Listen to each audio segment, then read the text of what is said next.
الحمد لله رب العالمين والصلاة والسلام على سيد المرسلين أما بعد فأعوذ بالله من الشيطان الرجيم بسم اللہ الرحمن الرحیم۔ محترم ناظرین، ابو وقار یوٹیوب چینل کو اگر آپ نے اب تک سبسکرائب نہیں کیا تو سبسکرائب فرما لیں، بیل آئیکن کو بھی پریس کر دیں، اور یہ سبق آموز واقعات، درس و بیانات، دعائیں اور اذکار کی ویڈیوز اپنے دوستوں، عزیز و اقربا سے بھی شیئر کیا کریں۔ حضرت آدم علیہ السلام سے متعلق آج یہ آخری ویڈیو ہے۔ سیرت انبیاء علیہ السلام میں سے حضرت آدم علیہ السلام کے بارے میں جو ہم آپ کو بیانات پہنچا رہے ہیں، یہ آج آخری ویڈیو ہے۔ حضرت آدم علیہ السلام کی حکایات میں ایک بنیادی کردار ابلیس ہے۔ آج کی اس ویڈیو میں ہم اس ملعون سے متعلق اللہ رب العزت کے 9 فرامین اور رسول کریم رؤوف الرحیم رحمت للعالمین صلی اللہ علیہ وآلہ وسلم کے 7 فرامین آپ کے گوش گزار کریں گے۔ ابلیس کو حضرت آدم علیہ السلام کی تخلیق سے بہت عرصہ پہلے ایسی آگ سے پیدا کیا گیا جس میں دھواں نہیں ہوتا، اور ابلیس لعین 40,000 سال تک جنت کا خازن رہا، اور 80,000 سال تک فرشتوں کے ساتھ رہا۔ 20,000 سال تک اس نے فرشتوں کو واعظ کیا۔ 30,000 سال یہ فرشتوں میں رہا، اور 1,000 سال تک روحانیین فرشتوں کا سردار رہا، اور 14,000 سال تک عرش کے گرد طواف کرتا رہا۔ آسمان دنیا میں اس کا نام عابد، دوسرے آسمان پر اس کا نام زاہد، تیسرے آسمان پر اس کا نام عارف، اور چوتھے آسمان میں ولی، پانچویں آسمان میں متقی، چھٹے آسمان میں خازن، اور 7ویں آسمان میں عزازیل لکھا تھا، اور لوح محفوظ میں اس کا نام ابلیس تھا، اور یہ اپنے انجام سے بالکل غافل تھا۔ اللہ اکبر۔ ابلیس اس قدر عبادت گزار اور اتنے اعلیٰ مقام پر فائز ہونے کے باوجود اللہ کی خفیہ تدبیر کا شکار ہوا، اور خدائے رحمان کی نافرمانی اور اس کے مقرب بندے حضرت آدم علیہ السلام کی بے ادبی میں مبتلا ہو کر اپنی عبادت و ریاضت کا ثواب بھی ضائع کر بیٹھا، مقام و منصب سے بھی محروم ہوا، اور ہمیشہ کے لیے عذاب جہنم کا حقدار ٹھہرا۔ الامان والحفیظ۔ آج کے اس پرفتن دور میں دیکھا جائے تو سوشل میڈیا پر بھی کئی ایک لوگ شخصیات پر گفتگو کرتے ہوئے بعض اوقات ایک شخصیت کی تعریف اور فضائل بیان کرنے میں دوسری شخصیت کو ڈیگریڈ کرتے ہوئے محسوس ہوتے ہیں، معلوم ہوتے ہیں۔ ایسا ہرگز نہیں کرنا چاہیے۔ یاد رہے، اللہ کی خفیہ تدبیر سے ڈرنا چاہیے، اور جو اللہ والے ہیں، اللہ کے محبوب بندے ہیں، ان کا ادب و احترام کرنا لازم اور ضروری ہے۔ اگر آپ کسی صحابی رضی اللہ عنہ کی عظمت بیان کرتے ہیں تو اس کی آپ فضائل بیان کریں جو قرآن و حدیث میں بیان ہوئے ہیں، کوئی حرج نہیں، لیکن ایک کی فضیلت بیان کرتے ہوئے دوسرے کی تحقیر بیان کرنا ضروری نہیں ہے، اور یہ بے ادبی کے زمرہ میں آتا ہے۔ اور جو کسی صحابی کی، اہل بیت میں سے کسی کی، یا تابعین کی، تبع تابعین، ائمہ مجتہدین، جو بھی اولیاء کاملین ہیں، شہداء ہیں، صالحین ہیں، ان میں سے کسی کی بھی بے ادبی ایمان کے ضائع ہونے کا سبب بن سکتی ہے۔ لہٰذا نہ تو کسی کو ایسی گفتگو کرنی چاہیے، نہ ایسے مناظروں میں شرکت کرنی چاہیے، نہ ایسی گفتگو کا پارٹنر بننا چاہیے۔ بالکل ان سے دور رہنا چاہیے۔ جو لوگ بھی فرقہ فرقہ کھیل رہے ہیں، ان سے پرہیز کریں، ان سے دور رہیں، اور اللہ کی قدر کریں، اللہ کی عزت کریں، تعظیم کریں۔ اللہ رب العزت کی قدر اور تعظیم یہ ہے کہ آپ اس کے محبوب صلی اللہ علیہ وآلہ وسلم کی تعظیم کریں، ادب کریں، احترام کریں، اطاعت کریں، اور کلام الہی کی تعظیم کریں، ادب و احترام کریں، اور اللہ کے رسول عز و جل و صلی اللہ تعالی علیہ وآلہ وسلم کی اور کلام الہی کی تعظیم میں یہ بھی شامل ہے کہ جو اللہ کے محبوب بندے ہیں، اللہ کے دوست ہیں، اللہ نے جنہیں اپنا پسندیدہ اور محبوب فرمایا ہے، ان کی بھی تعظیم کریں، ادب و احترام کریں، کسی کی بھی تحقیر نہ کریں، کسی پر تنقید نہ کریں۔ یاد رکھیں یہ بہت ہی نہایت پیچیدہ معاملات ہیں، ان میں نہ پڑیں اور نہ ایسے لوگوں کو سنیں، نہ ایسے لوگوں کا ساتھ دیں۔ اللہ رب العزت ہم سب کو عقل سلیم عطا فرمائے۔ ابلیس کو دیکھیں کتنی عبادتیں کی اس نے، ہیں کیا کچھ نہیں کیا، کتنے ہزار سال کی عبادتیں، صرف اللہ کے بندے کی تعظیم نہ کرنے کے سبب ساری عبادتیں منہ پر مار دی گئیں، ساری عبادتیں رائگاں گئیں۔ ابلیس نے کیا کوئی زنا کیا تھا، ابلیس نے چوری کی، یا اس نے کوئی قتل کیا؟ صرف اللہ کے محبوب بندے، اللہ کے نبی حضرت آدم علیہ السلام کی تعظیم سے انکار کیا، ادب و احترام سے انکار کیا تو مارا گیا، ہلاک ہوا اور قیامت تک مردود ٹھہرا۔ لہٰذا ہمیں اس معاملے میں بہت ہی احتیاط کرنی ہے۔ کسی بھی صحابہ کرام علیہم رضوان سے متعلق، حضور پاک علیہ السلام کی ازواج مطہرات امہات المومنین رضی اللہ عنہم اجمعین سے متعلق، اور صحابیات سے متعلق، تابعین، تبع تابعین سے متعلق، ائمہ مجتہدین، اولیاء کاملین سے متعلق، تمام بزرگان دین سے متعلق اچھا گمان رکھنا چاہیے۔ ہر ایک اپنے آپ میں جو ہے وہ اللہ کی بارگاہ میں پیش ہوگا اور سب نے اپنا اپنا حساب دینا ہے۔ آپ سے کوئی رب عز و جل جو ہے وہ آپ سے کوئی اس طرح کے سوالات نہیں کرے گا کہ فلاں نے یہ عمل کیوں کیا تھا، فلاں نے یہ کیوں نہیں کیا تھا۔ ہر ایک کو اپنا حساب دینا ہے۔ بس اپنا گریبان جھانکیں اور اپنی اصلاح کی فکر میں مصروف رہیں۔ جو گزر گئے بزرگ، انہوں نے جو اچھا کیا اس کا اجر پائیں گے،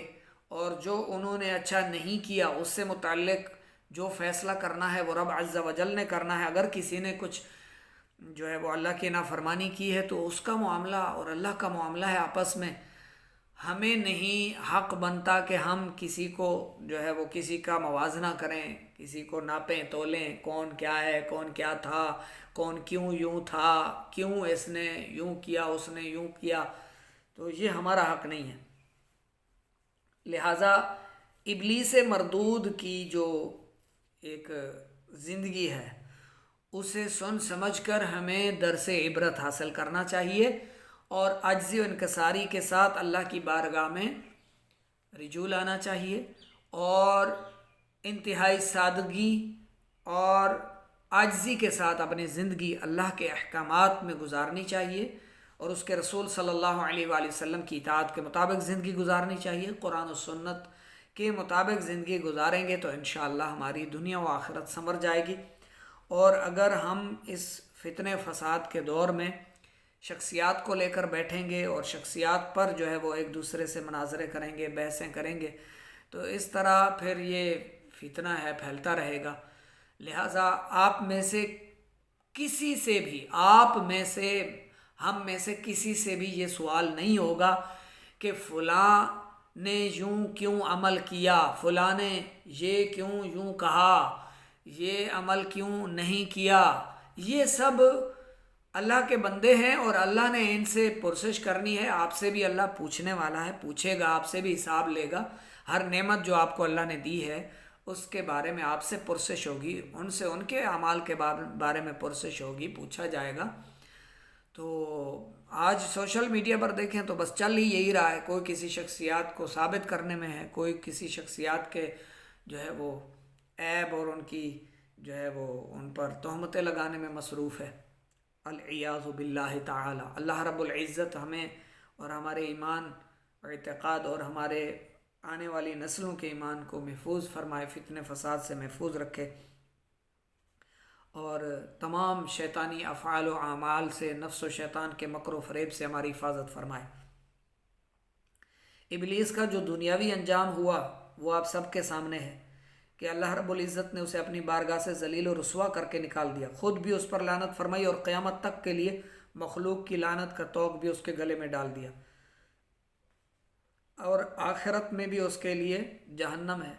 بلکہ اس کی پیروی کرنے والے جو بھی شیطانی افعال ہیں، شیطانی کام ہیں، جو ناجائز کام ہیں، جو ان کے مطابق زندگی گزارے گا، حرام کاموں میں مبتلا رہے گا، تو اس کو بھی شیطان کے ساتھ اکٹھا کر کے اللہ رب العزت جہنم میں پھینک دے گا۔ 9 فرامین ابلیس سے متعلق 9 ہدایات الہی جل جلالہ۔ پارہ 15 سورۃ الکہف کی آیت نمبر 50 میں فرمایا، ترجمہ: اور یاد کرو جب ہم نے فرشتوں سے فرمایا آدم کو سجدہ کرو تو سب نے سجدہ کیا سوائے ابلیس کے، وہ جنوں میں سے تھا تو وہ اپنے رب کے حکم سے نکل گیا۔ تو اے لوگو، کیا تم اسے اور اس کی اولاد کو میرے سوا دوست بناتے ہو، حالانکہ وہ تمہارے دشمن ہیں؟ ظالموں کے لیے کیا ہی برا بدلہ ہے۔ شیطان کی فتنہ انگیزی سے بچ کر رہنے کی تاکید فرمائی، چنانچہ ارشاد فرمایا پارہ 8 سورۃ الاعراف کی آیت نمبر 27 میں، ترجمہ: اے آدم کی اولاد، تمہیں شیطان فتنہ میں نہ ڈالے جیسے اس نے تمہارے ماں باپ کو جنت سے نکال دیا، ان دونوں سے ان کے لباس اتروا دیے تاکہ انہیں ان کی شرم کی چیزیں دکھا دے، بے شک وہ خود اور اس کا قبیلہ تمہیں وہاں سے دیکھتے ہیں جہاں سے تم انہیں نہیں دیکھتے، بے شک ہم نے شیطانوں کو ایمان نہ لانے والوں کا دوست بنا دیا۔ شیطان کی دشمنی اور بنیادی مقصد بتاتے ہوئے اللہ رب العزت نے پارہ 22 سورۃ الفاطر کی آیت نمبر 6 میں ارشاد فرمایا، ترجمہ: بے شک شیطان تمہارا دشمن ہے تو تم بھی اسے دشمن سمجھو، وہ تو اپنے گروہ کو اسی لیے بلاتا ہے تاکہ وہ بھی دوزخیوں میں سے ہو جائیں۔ شیطان ہمارا دشمن ہے اور ہمیں اپنے ساتھ جہنم میں لے جانا چاہتا ہے۔ اس سے بچنے کا طریقہ یہی ہے کہ ہم بھی اسے دشمن سمجھ کر اس کے وار سے خوب ہوشیار رہیں اور نیک لوگوں کی صحبت اختیار کر لیں۔ شیطان لوگوں میں دشمنی اور بغض و کینہ پیدا کرنا چاہتا ہے اور اس کے لیے جوئے، شراب اور لذات و شہوات نفسانی کے ذریعے لوگوں کو غفلت میں ڈالتا ہے۔ اللہ رب العزت جل جلالہ نے پارہ 7 سورۃ المائدہ کی آیت نمبر 91 میں ارشاد فرمایا، ترجمہ: شیطان تو یہی چاہتا ہے کہ شراب اور جوئے کے ذریعے تمہارے درمیان دشمنی اور بغض و کینہ ڈال دے اور تمہیں اللہ کی یاد سے اور نماز سے روک دے، تو کیا تم باز آتے ہو؟ شیطان بے حیائی، جھوٹ اور کفر و شرک کے راستوں کی دعوت دیتا ہے، اس لیے اس کی پیروی حرام ہے۔ چنانچہ اللہ رب العزت قرآن پاک میں سورہ بقرہ پارہ نمبر 2 آیت نمبر 168 اور 169 میں ارشاد فرماتا ہے، ترجمہ: اے لوگو، جو کچھ زمین میں حلال پاکیزہ ہے اس میں سے کھاؤ اور شیطان کے راستوں پر نہ چلو، بے شک وہ تمہارا کھلا دشمن ہے، وہ تمہیں صرف برائی اور بے حیائی کا حکم دے گا اور یہ حکم دے گا کہ تم اللہ کے بارے میں وہ کچھ کہو جو خود تمہیں معلوم نہیں۔ شیطان کے لوگوں کو ورغلانے کے بے شمار طریقے ہیں، جن میں ایک طریقہ واردات بیان کرتے ہوئے اللہ رب العزت جل جلالہ نے تیسرے پارے سورۃ البقرہ کی آیت نمبر 268 میں ارشاد فرمایا، ترجمہ: شیطان تمہیں محتاجی کا اندیشہ دلاتا ہے اور بے حیائی کا حکم دیتا ہے، اور اللہ تم سے اپنی طرف سے بخشش اور فضل کا وعدہ فرماتا ہے، اور اللہ وسعت والا، علم والا ہے۔ کیسے بے حیائی کا حکم دے کر، محتاجی، غربت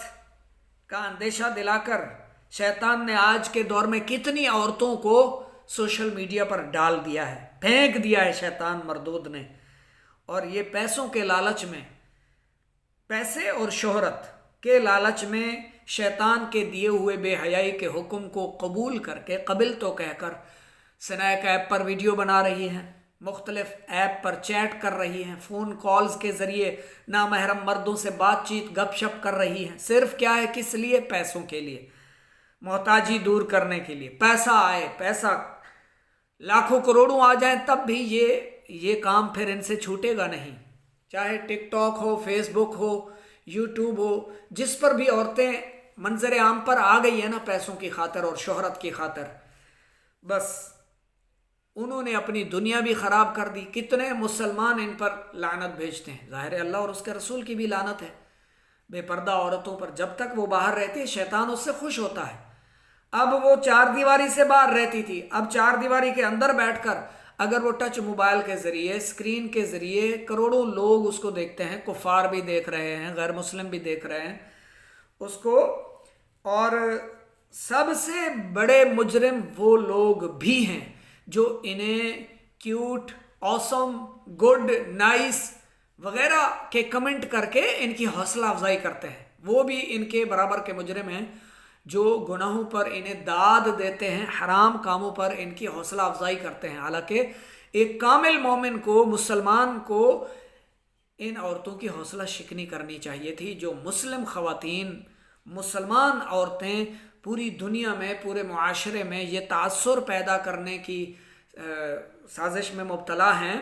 کہ دیکھو غیر مسلموں، مسلمان عورتیں بھی چاہیں تو بے پردہ ہو جائیں، کوئی حرج نہیں ہے، معاذ اللہ، یہ اللہ کی نافرمانی ہے اور یہ گناہ کر رہی ہیں، لیکن آج غیرت تو رہی نہیں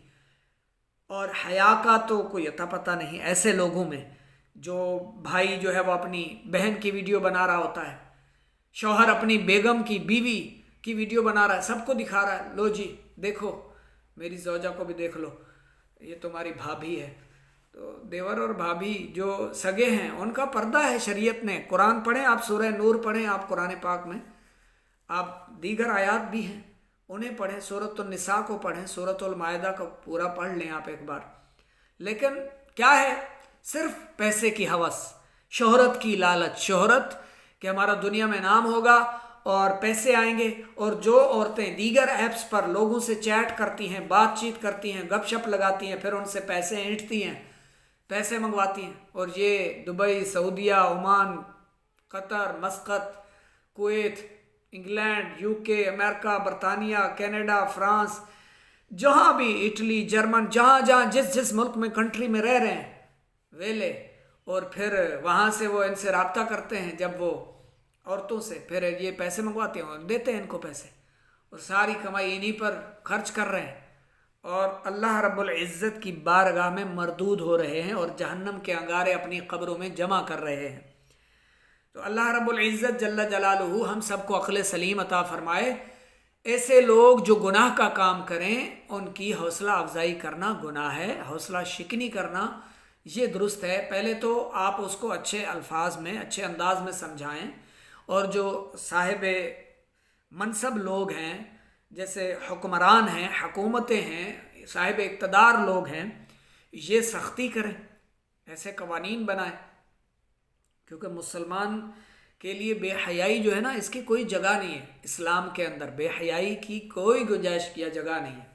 بے حیائی بے حیائی ہے، چاہے وہ جس صورت میں بھی ہو۔ لہٰذا شیطان کے مکر و فریب سے بچنے کی کوشش کریں۔ چند سالہ زندگی ہے، پھر مر جائیں گے، مرنے کے بعد اندھیری قبر میں ہزاروں سال تک انگاروں میں لوٹ پوٹ ہوتے رہیں گے، پھر وہاں رب پوچھے گا تمہیں کس نے اجازت دی کہ تم اپنا جسم اور جسم کے ابھار لوگوں کو دکھاؤ، فلمی گانوں پر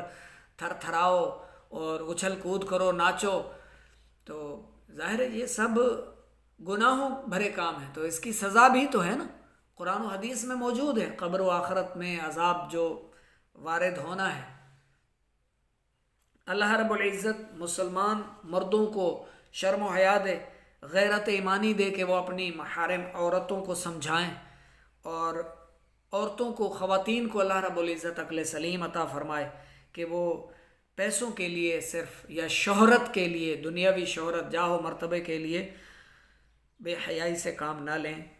خود پردہ کریں اور دوسری مسلمان عورتوں کو بھی پردے کا حکم دیں۔ شیطان ہمیں حکم الہی بھلا کر کافروں، بد مذہبوں اور فاسقوں کی صحبت میں بٹھا دے تو یاد آنے پر فوراً اٹھ جانے کا حکم ہے، فوراً وہاں سے چلے جانے، اٹھ جانے کا حکم ہے۔ اب سوشل میڈیا پر تو ظاہر ہے کفار ہوں، بد مذہب ہوں، فاسق ہوں، برے لوگ، اچھے برے سب مکس ہیں، ملے ہوئے ہیں سارے، سنیک ایپ ہو، فیس بک ہو، ٹک ٹاک ہو، یوٹیوب ہو، جتنی دیگر ایپس ہیں یا گروپس ہیں، ان میں ہر طرح کے لوگ شامل ہیں، ہر طرح کے لوگ ایڈ ہیں۔ اب یہ تمیز تو لوگوں نے ختم کر دی ہے نا، کہ اچھا گروپ ہے اس میں اچھے لوگ مسلمان لوگ ہی آئیں، اور برا گروپ مسلمان جوائن ہی نہ کریں، اس میں جائیں ہی نہ مسلم حضرات۔ لیکن کیا ہے کہ وہ گندی سوچ اور گندی ذہنیت کی تسکین کے لیے پھر بندے چلے جاتے ہیں، بعض نادان جن کو علم نہیں ہوتا، جن کے پاس تقوی وغیرہ نہیں ہوتا، وہ چلے جاتے ہیں اور پھر ان کی صحبت میں جا کر کیسی کیسی دنیا و آخرت میں اپنے لیے بربادی مقدر کروا لیتے ہیں، چن لیتے ہیں۔ تو اللہ رب العزت نے فرمایا اگر شیطان تمہیں بھلا دے، تم ان کی صحبت میں اگر چلے بھی جاؤ تو یاد آنے پر نکل جاؤ وہاں سے، گندے گروپس چھوڑ دو، گندی صحبت گندی محفل کو چھوڑ دو، ہٹ جاؤ وہاں سے، دور ہو جاؤ۔ چنانچہ قرآن پاک میں اللہ رب العزت پارہ 7 سورۃ الانعام کی آیت نمبر 68 میں ارشاد فرماتا ہے، ترجمہ: اور اے سننے والے، جب تو انہیں دیکھے جو ہماری آیتوں میں بیہودہ گفتگو کرتے ہیں تو ان سے منہ پھیر لے جب تک وہ کسی اور بات میں مشغول نہ ہو جائیں، اور اگر شیطان تمہیں بھلا دے تو یاد آنے کے بعد ظالموں کے پاس نہ بیٹھ۔ اسی طرح پارہ 23 سورہ یاسین کی آیت نمبر 60 تا 62 میں ارشاد فرمایا، اے اولاد آدم، کیا میں نے تم سے عہد نہ لیا تھا کہ شیطان کی عبادت نہ کرنا؟ بے شک وہ تمہارا کھلا دشمن ہے، اور میری عبادت کرنا یہ سیدھی راہ ہے، اور بے شک اس نے تم سے بہت سی مخلوق کو گمراہ کر دیا، تو کیا تم سمجھتے نہ تھے؟ ان تمام ہدایات و تنبیہات پر غور کرنا نہایت ضروری ہے کہ شیطان ہمارا دشمن ہے، ہماری آنکھوں سے اوجھل ہے، ہمارے دلوں میں وسوسے ڈالنے پر قدرت رکھتا ہے، ہمیں بہکانے کی ہر وقت کوشش کرتا رہتا ہے، ہزاروں مکر و فریب جانتا ہے، اور ہمیں ہلاک و برباد کرنا چاہتا ہے، ہمارے ایمان کو ضائع اور عمل کو برباد کرنے کی سعی کرتا رہتا ہے۔ لہذا اتنے بڑے دشمن سے غافل رہنا بہت بڑی نادانی ہے۔ ابلیس سے متعلق 7 فرامین مصطفیٰ صلی اللہ علیہ وآلہ وسلم سماعت فرمائیں۔ مسلم شریف کتاب صفات المنافقین و احکامہم، حضرت جابر رضی اللہ عنہ راوی، اللہ کے رسول علیہ السلام نے ارشاد فرمایا،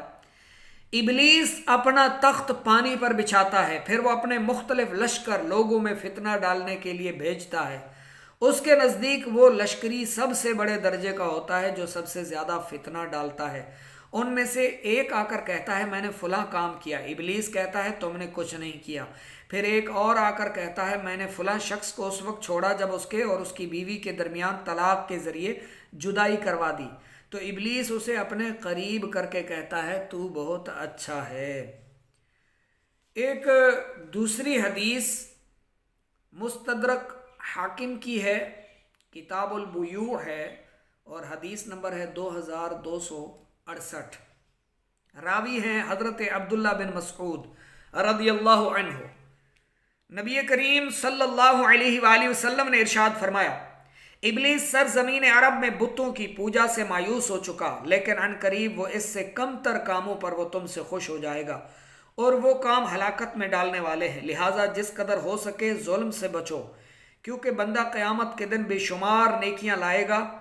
اور خیال کرے گا کہ یہ ضرور اسے نجات دلا دیں گی۔ اتنے میں ایک شخص کھڑا ہو کر عرض کرے گا، اے میرے رب، فلاں شخص نے مجھ پر ظلم کیا ہے۔ رب تعالی فرمائے گا اس کی کچھ نیکیاں مٹا دو۔ یہ سلسلہ یوں ہی چلتا رہے گا یہاں تک کہ اس کے پاس ایک نیکی بھی نہیں بچے گی۔ اسی طرح مسلم شریف کی کتاب صفات المنافقین و احکامہم کی ایک اور حدیث ہے جسے حضرت جابر رضی اللہ عنہ سے روایت کیا ہے، سرکار صلی اللہ علیہ وآلہ وسلم نے فرمایا، ابلیس اس بات سے مایوس ہو چکا ہے کہ جزیرہ عرب کے نمازی اس کی پوجا کریں، لیکن وہ انہیں آپس میں بھڑکانے میں مشغول ہے۔ لوگ آپس میں بھڑکے رہیں، جھگڑا کیے رہیں آپس میں، جیسے آپ کو آج سوشل میڈیا پر بھی نظر آ رہا ہوگا،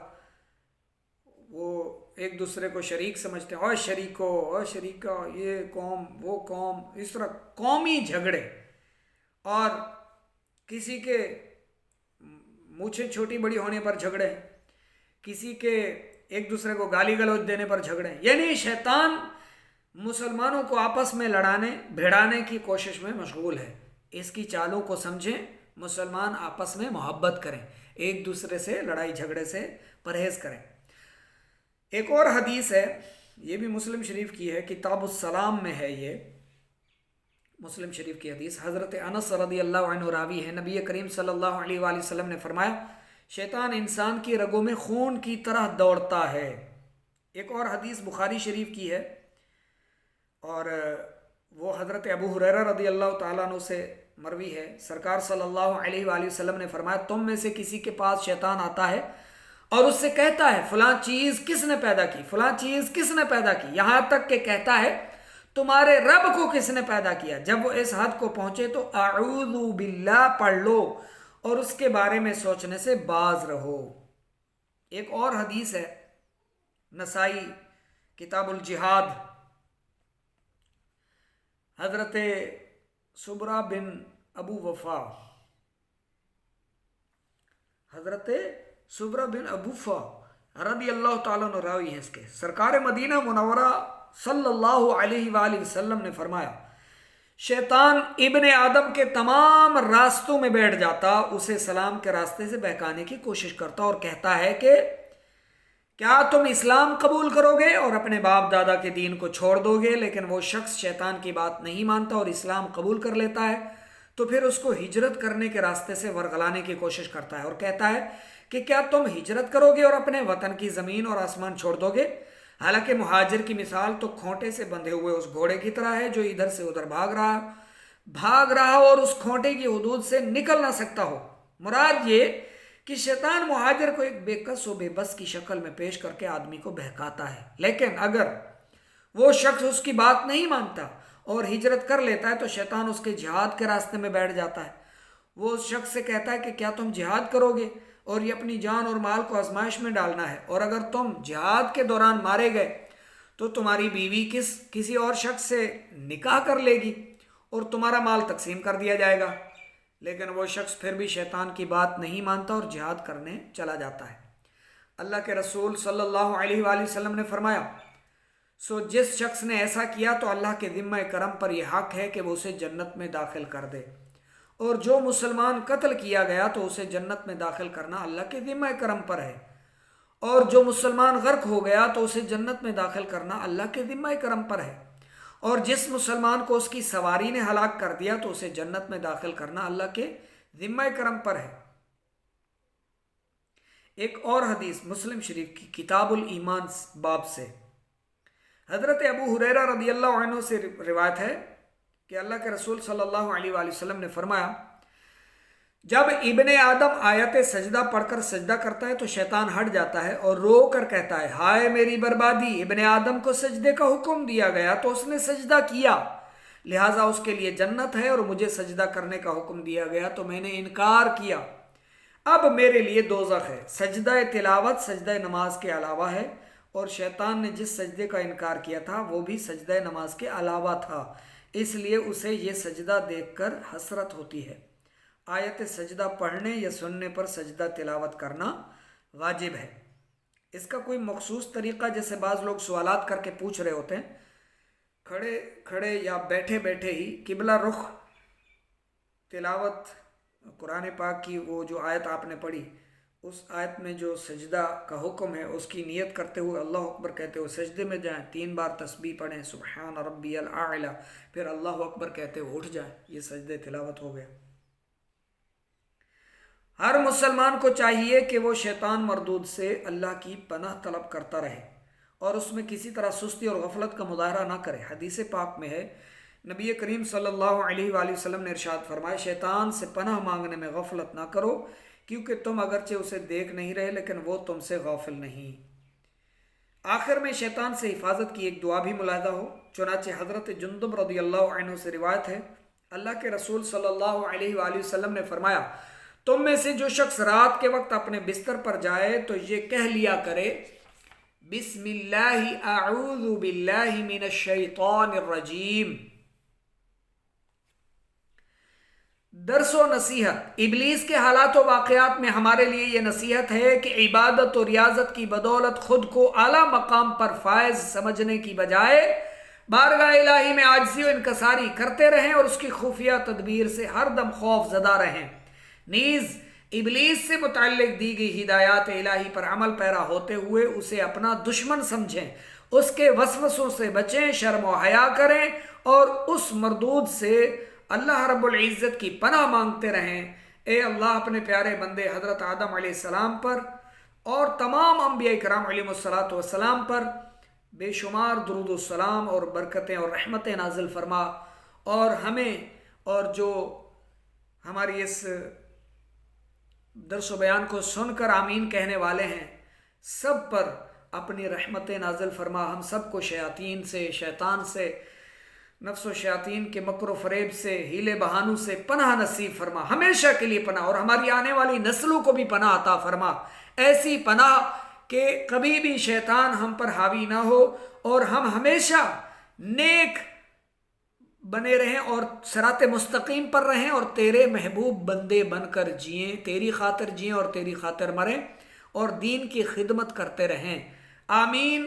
ثم آمین۔ سبحان ربک رب العزت عما یصفون وسلام علی المرسلین والحمد للہ رب